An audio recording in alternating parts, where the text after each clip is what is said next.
नमस्कार दोस्तों, आज हम बात करते हैं एग्रीकल्चर, खेती किसानी। खेती किसानी पहले में और अभी में बहुत अंतर आ गया है। हम विदेशों की अगर बात करें तो विदेशों में एग्रीकल्चर के ऊपर बहुत प्रकार का रोज़गार है।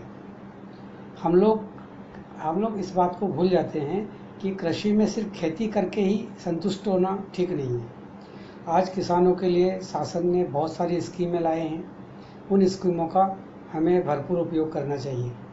हम सबको स्वरोजगार के लिए कृषि को भी जगाना होगा। कृषि जब तक नहीं जगेगा, स्वरोजगार तेज़ी से उत्पन्न नहीं होगा। क्योंकि कृषि में क्या होता है कि व्यक्ति हर बेटे को उस खेती किसानी में ही बेटे को पढ़ाते हैं, लिखाते हैं, डिग्री दिलाते हैं, बड़ी पोस्ट पे के लिए वो तैयारी करते हैं। होता क्या है, हमारे देश में हर व्यक्ति सरकारी नौकरी नहीं पा सकता। इसलिए उस व्यक्ति को चाहिए कि जब माता पिता उसको पढ़ा लिखा कर खेती से उसको तैयार करके और वो आपको आगे बढ़ाने का पूरा प्रयास करते हैं, तो उसको ग्रामीण के अंदर भी स्वरोजगार पैदा करना चाहिए। ग्रामीण में स्वरोजगार के लिए बहुत सारी गुंजाइश होती है जिसमें वो स्वरोजगार कर सकता है।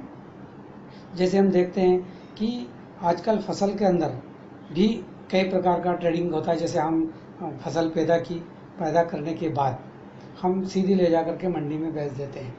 मंडी में जब हम बेचते हैं तो जो भाव उस टाइम का होता है वो हमको मिल जाता है और व्यापारी इसको स्टोरेज कर लेता है और व्यापारी फिर इसको ग्रेडिंग करके बड़ी कंपनी को बेचता है। यही काम अगर पढ़े लिखे युवा ग्रामीण में हैं वो भी कर सकते हैं। एक वेयर हाउस बनाए, वेयर हाउस बनाने के बाद एक ग्रेडिंग मशीन लगा ले।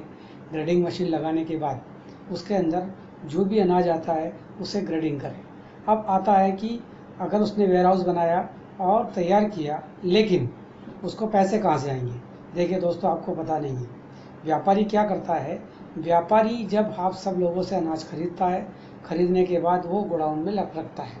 उसके पास भी पैसा नहीं होता है, लेकिन वो 25% राशि अपने से लगाता है, शेष राशि वो गवर्नमेंट से ले लेता है। कैसे, वो मैं आपको समझाता हूँ कि जब वो आपसे मान लीजिए 100 रुपये का अनाज आपसे खरीदता है, वो जा कर के गोडाउन में रख देता है। उसको बोलते हैं WSR, यानी कि वेयर हाउसिंग रिसिप्ट के एवज में लोन को लेना। अगर उसने उस वेयर हाउस के अंदर जब अनाज रखा तो मान लीजिए 1 क्विंटल उसने 100 रुपये का मटेरियल उसने रखा, तो 25 रुपये उसके लगे, 75 रुपये वो सरकार से ले लेता है और उस गोडाउन के अंदर उसको रेंट पर रख देता है। वही अनाज जो आपसे लिया उसने 17 रुपये किलो या 16 रुपये किलो ले करके गोडाउन में वेयर हाउसिंग की।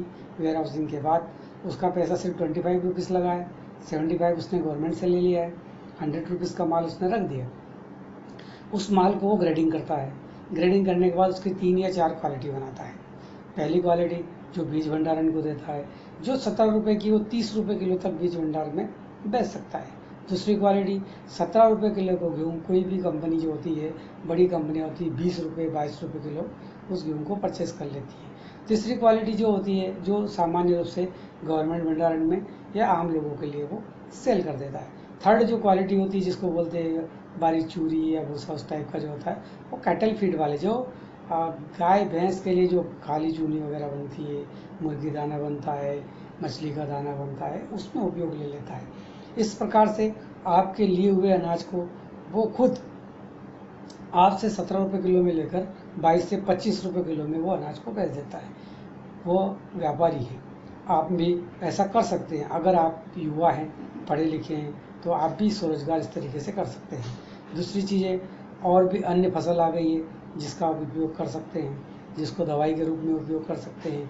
मैं अगले वीडियो में आपको उनके पूरे प्रारूप और उनकी स्कीम वो मैं आपको भेजूंगा। जैसे मैंने पिछली बार कहा था कि मत्स्य पालन में 65% तक सब्सिडी है, डेयरी में 25% तक सब्सिडी है, वेयर हाउस में 33% तक सब्सिडी है।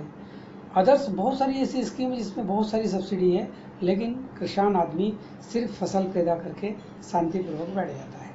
इसके बाद वो कुछ भी करना नहीं चाहता। इसलिए हमारा किसान आज भी पीछे है। हम बात विदेशों की करें या हम सबसे दुश्मन देश जो इस समय दुश्मनी निभा रहा है उस देश की बात करें कि चाइना, ऐसे देश में देखिए आप किस प्रकार से वहाँ के हर व्यक्ति खेती भी करते हैं, उद्योग भी चलाते हैं, अपना खुद का निर्माण करते हैं एक्सपोर्ट करते हैं, वहाँ हर युवा की जो मानसिक स्थिति है वो व्यावसायिक है।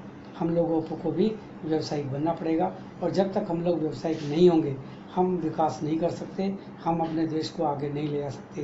प्रधानमंत्री, अन्य मंत्री कितनी भी कोशिश करते रहें, वो चिल्लाते रहें, आप भी सिर्फ पीछे सपोर्ट में हाँ हाँ करते रहेंगे, लेकिन इससे विकास नहीं होगा।